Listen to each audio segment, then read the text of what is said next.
Hello and welcome to this video. Today we will actually play a game of chess and then analyze it. We're gonna play at 10:05. It's a good time control, 10 minutes, 5-second increment. We're playing an 1887. It's rapid on Lichess. I'm 1883, so it's pretty high rating. If you're lower rated, this can be very instructive. So he plays d5. I'm a d4 player. I always play the Queen's Gambit because that's a good opening. And this is called the Slav when you play like this to defend the pawn and to keep the bishop open. So here the theoretic move is just knight f3, just developing a knight, nothing weird about that. And here this is the semi-slav if he puts his knight on f6. So all I'm gonna do is play knight c3, knights before bishops. Very logical. And this is called the semi-slav. What I want to do is go e4, but that's not possible because he has two attackers. I only have one defender, this knight. So that's why I don't play e4, but I play e3 instead. To just get a quick castling. I know some people might say that this bishop is going to be blocked in. Sure, you can play bishop g5, but then you delay castling, so it can be really risky. So the idea is just to castle as soon as possible and then go for this. So this is called the Maron, if I'm not mistaken. The semi-Slav Maron. And this is the Botvinnik, I think, when you put the bishop outside. So very normal move, knight e7. I play bishop d3, nothing weird, just developing my pieces. And he takes, I take. So he kind of just gave away the center when he does that, but it's completely fine to do it. I think it's one of the main lines in this opening. Bishop b7 is a move, I suppose. Yeah, it's pretty standard going for c5. I kind of want to play e4 because opponent gave me the center and I should take it immediately. He's also not castled, so there is no reason to castle immediately, I think. So I kind of like e4, but c5 is something we have to calculate there. And then maybe e5, and then maybe c takes d4. But you can't really play c5 because I'll take this, right? I kind of want to play e4. If c5 I'll take, and if takes I'll take. I think that looks good enough. So e4. Because now we can go for e4 because your pawn is no longer here. You abandoned the center, so I took the center. And here I can even play e5. And knight e5. And if you take on c3, I can just take with a pawn. And I just love this structure. And we might have actually a Greek gift idea later here too. Okay, here I could castle. Another idea I could do is h4. Because if you castle into that, I can sack and check, and if you take, open up the rook file. So I kind of don't really want to castle yet. I want to wait for you to castle, if you're ever gonna castle, and then go from there. So here I could avoid knight b4, could be annoying, if my queen never comes here. So I'm just gonna play a3. It's kind of like a waiting move also, because if he castles, that's not so good. Okay, plays a6. Interesting. So now he can play c5 because this is no longer hanging. So yeah, c5 is on the agenda for my opponent, I think. What to do here? So I kind of don't want to castle because I want to go for this idea, which is maybe a bit of hope chess.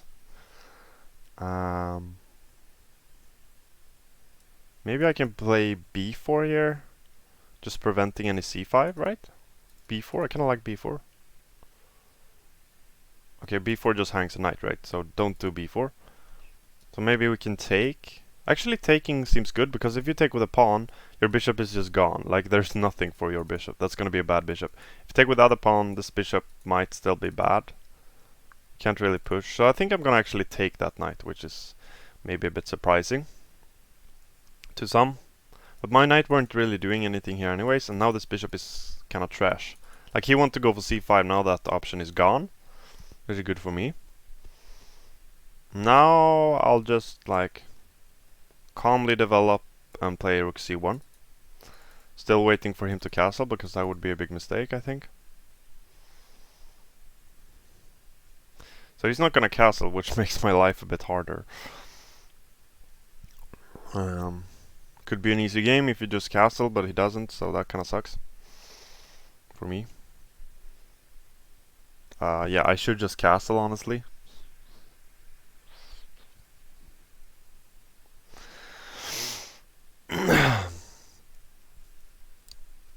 What about we play h4 here? I'm gonna play h4. Because if castles now, I have this idea. I might wanna like... Yeah, he castled. Good. This is good, because now check. This is kinda like a Greek gift, but it's a modified Greek gift with a rook here. So I think he actually made a mistake here. It's a Greek gift here. That as soon as you have a pawn on e5 and you have all your pieces pointing to the king like this, it's gonna be a Greek gift.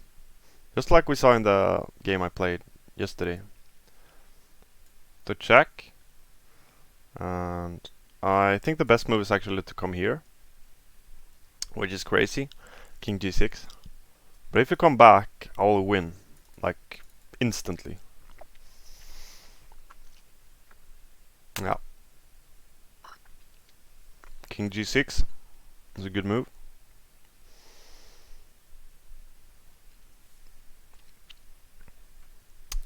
This is probably the only move that saves black, maybe. It doesn't even save him, but it's a bit more tricky for me to figure out what to do here. Usually, when they put their king here, we play h4 and then h5, right? Like very, very often. Even if we can't play h5, we play h5 anyways. I kind of want to play h5. And king is going to be in check, so it can go here, or it can come back here, or it can come here. So check. No, it can't go here, obviously. So you kind of have to go here or here.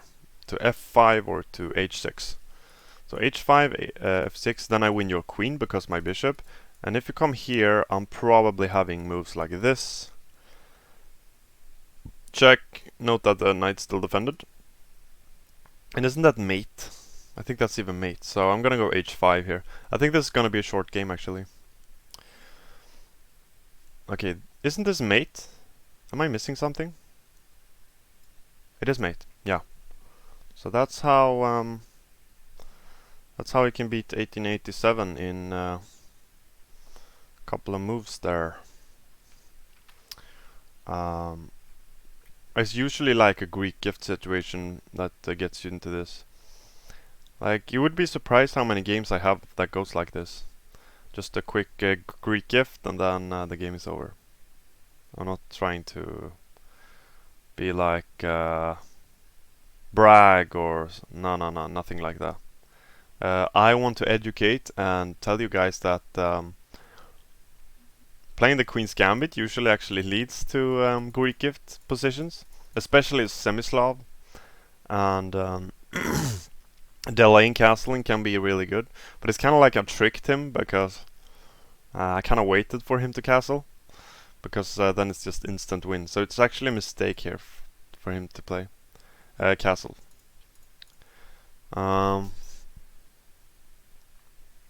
So yeah, so usually very thematic. Usually play h4, h5 when they go out here to g6, which they did. And usually a Greek gift is not possible when they have like a queen batter like this, because it just stops your knight from coming here. And that's why I play this h4 move, so that I can still come here.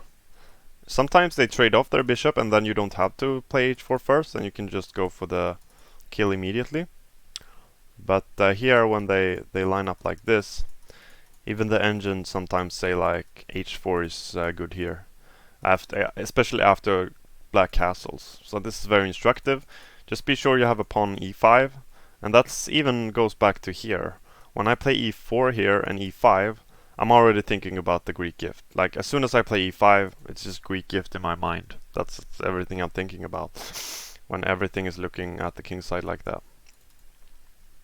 So even like that's one like direct practical thing you get from taking the center. And also one instructive thing, I think, was to take this knight, because it kind of blocked in this bishop forever.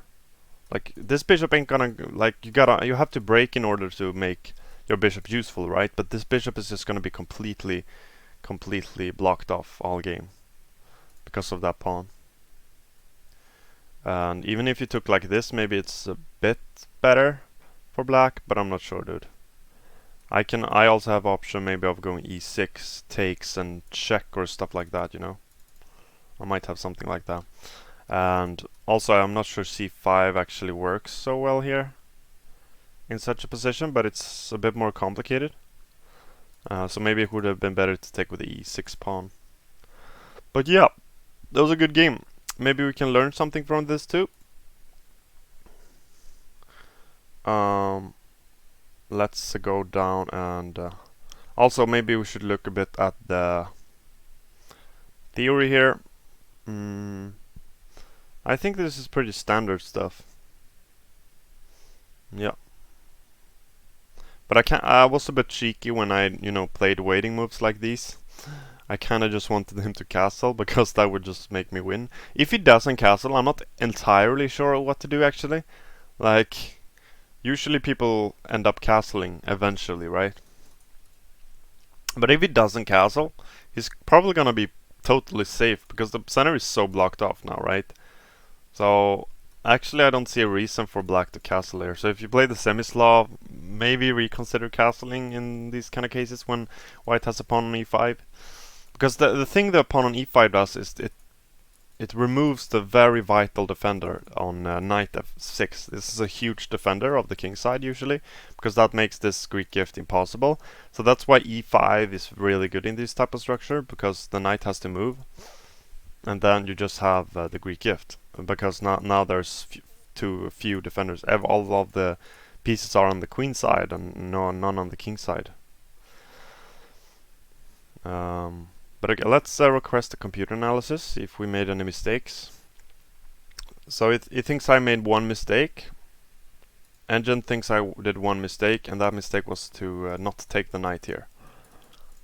So that's very instructive, I think. This is something I haven't really thought about too much hard on, but really taking this knight in this type of structure when the bishop is on b7 is really good. Because as soon as he takes, no matter how he takes, I'm gonna have like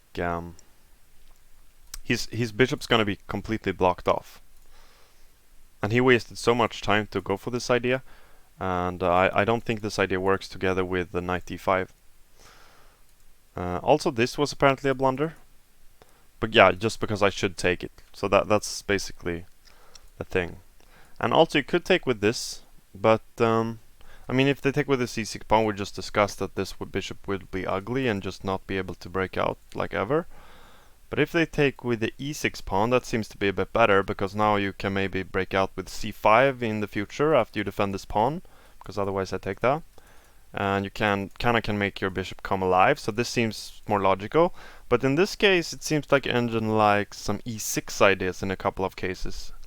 To go for e6, because now after they take with the e6 pawn, there is no pawn on e6, so now I can play e6 myself.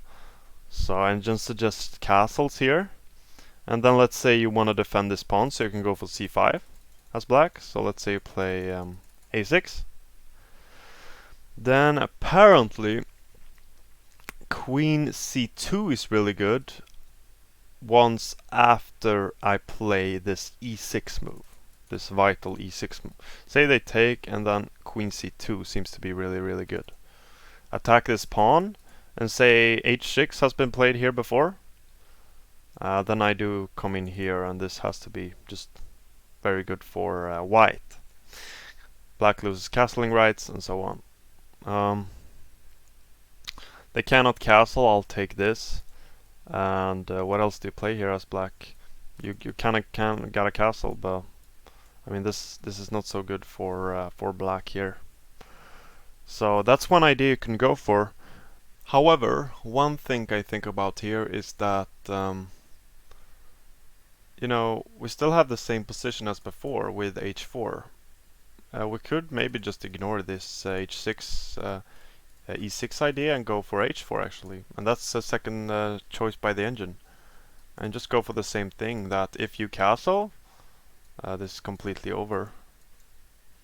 Even if takes, I can take, and just putting the queen in here and winning.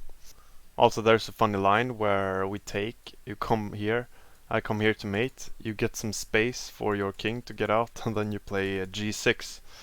And now your king ain't going anywhere, and you're completely winning here. Mating one. So yeah, maybe I'm not sure. I'm not sure I want to go for this complicated e6 stuff when you can still just go for h4. So I don't know. Like if you look at the engine right here, it says that h4 is second top move. So why castle when we can play h4? So now you cannot castle, but again, black can do other stuff here. I don't know. Let's say a6. Then apparently, according to the engine, we can come into g5. I think the idea is to kind of try to attack this guy a little bit here. Let's say you do just waste. I mean, c5 makes some sense. Try to open it up. Now you have e6. I mean, isn't this a more beautiful way of doing it? I think this is a much more beautiful way of doing it. But you still have that e6 option. That's amazing. Because I think the idea is that you kind of have to take because your knight's hanging, right? But then my queen comes in and you cannot go to f8 and you're getting mated. So, and if you play g6, I'll take on g6. I mean, this is how I want to play this instead. Down. And then you cannot take because this is mate almost. And so on and so forth. Maybe even this, like, you know, anything goes here. Here also to threaten checkmate. So, yeah, so maybe just, again, delay castling, because that's what we like to do anyways. Delay castling, and if they don't castle, we actually have a plan now, and that feels really, really good, that you actually have a plan, even if they don't castle. To get the knight involved, and then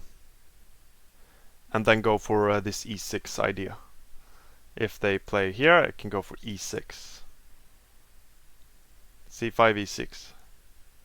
To just completely break open the position to come in. That's beautiful. This is such a beautiful position. I love this. Yeah, very instructive, and I'm very happy because I learned something from this too. So really great. This is the way I want to play it instead. So after analyzing a bit, I felt like I've learned stuff. So that was if they took with the e6 pawn. We have this knight g6 idea, and then going for e6 eventually with the h4, and then that will be really good with the queen coming in. We just learned that after he takes with the e6 pawn. But in our game, they took with the c6 pawn, right? So took d5. And now I was wondering, what if they don't castle now? Before I didn't know what to do here. But here we can actually go for the same idea I just learned, which is amazing. Because say you don't castle as black, like keep it like this. And now you can go for h4 as white. Say you play rook c8. Now knight g5, the same idea as before. We did knight g5 before, and then we went for e6. Now knight g5 is also the idea here, to go for the f7 pawn. So say black still doesn't castle, just delays it with some random bishop move. Then we can try to go for f7 here. And engine suggests to take the knight here, and then we get an open rook file. Say you still doesn't want to castle. Then apparently I have g6. Can't take with this pawn, can't take with the h pawn, you lose the rook. Can't take with the f pawn because I take that with the bishop, and you still cannot take with this because of that. Yeah, it's completely over now, like for example this. And you cannot take, you lose your rook, and like what are you gonna do here? This is just checkmate and stuff like that. So really, really instructive and nice to know this. I did not know this before. Now I made a bunch of stupid moves here for black, but It's not so obvious. Usually I feel like black in this position does castle, because what else are you gonna do? It's not too much to do here. I suppose maybe knight could try to reroute, maybe. But I feel like, I mean, say knight over here and then knight rerouting. I suppose I can just go for the same idea here. And again, you cannot castle because of the now even more like attacks here. Now it's even more obvious that you cannot do it, so yeah, I feel it's very instructive here, actually. Like takes, we have the same idea. If castles, I have this, at least I think. And it's just completely over. So yeah, very, very, very instructive. I think this is amazing. Delay castling, go for knight g5 if they don't castle. If they do castle, go for the Greek gift. And yeah, remember this e6 idea if they take with the e6 pawn. And that's basically it. Also, I think that it's very instructive to see when you have pieces like this, that you can do the Greek gift. And maybe delaying castling is quite wise here. See, even engine wants h4 here, which I did play. And castling is a big blunder. f6 would have been much better. Okay, I thought this game was really instructive. I hope you guys enjoyed it, and I'll see you in the next one. Bye!